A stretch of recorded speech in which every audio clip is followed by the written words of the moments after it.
Hey guys, what's up? I'm Rohit Pranay, host on Click Digest, and today we have with us the Sony Xperia C4 Dual, which is a dual SIM 4G smartphone that comes with a front-facing camera that comes with LED flash.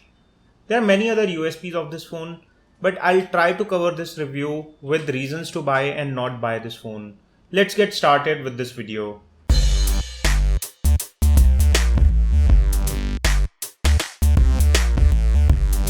Reason number one on my list to buy this phone is the display.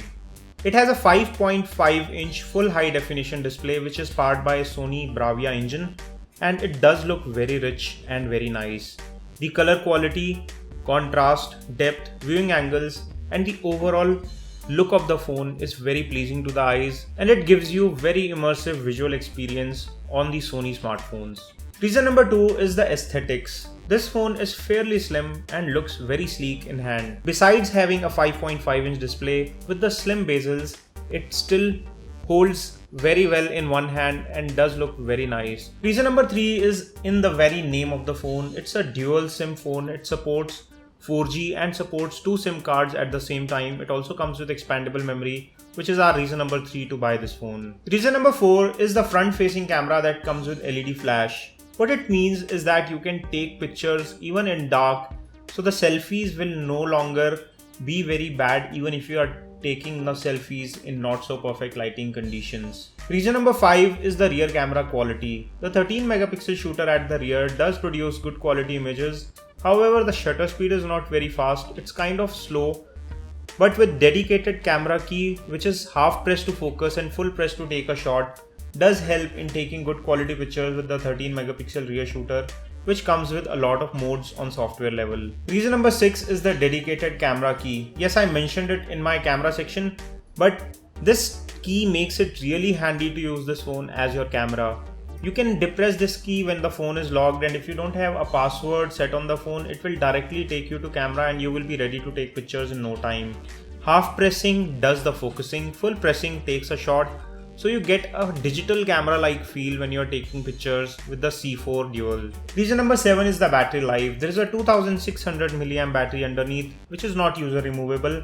But couple that with the stamina mode on the Sony software, it gives you a full day battery life with ease if you're a moderate user.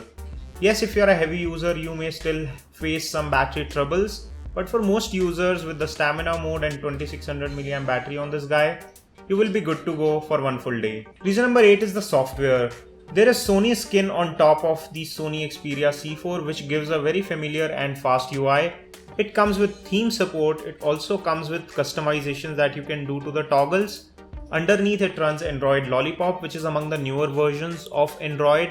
And on software experience, this phone is very pleasing. Reason number 9 is the performance. It comes with 1.7 GHz octa-core CPU coupled with 2 GB of RAM and 16 GB internal memory. There's no problem when it comes to performance on this phone. However, we faced some stutters and lags occasionally that I'll talk about in the section where I'm gonna talk about reasons to not buy. In terms of absolute performance, I don't find any sort of troubles when using day-to-day applications, playing games and usual heavy applications on this phone. Reason number 10 is the gaming experience. With a 1.7 GHz octa-core CPU on the offer, a full HD display with Bravia engine, rich graphics, this phone is very pleasing to play games on. The large screen experience coupled with easy to hold grip and good specification gives you a very immersive and nice gaming experience. And reason number 11, which does matter to a lot of users, is that it does support USB OTG pen drives right out of the box. You can plug in a pen drive, watch movies directly from the pen drive, and need not transfer any movies or videos to the phone if you want to watch it directly. There is also support to move applications to SD card to keep the internal memory free and have more applications installed on the phone. So these were our 11 reasons to buy. But what about cons? Yes, this phone is not perfect and there are some downsides. Let's talk about them one by one. Reason number 1 to not buy this phone is that it does not look very premium.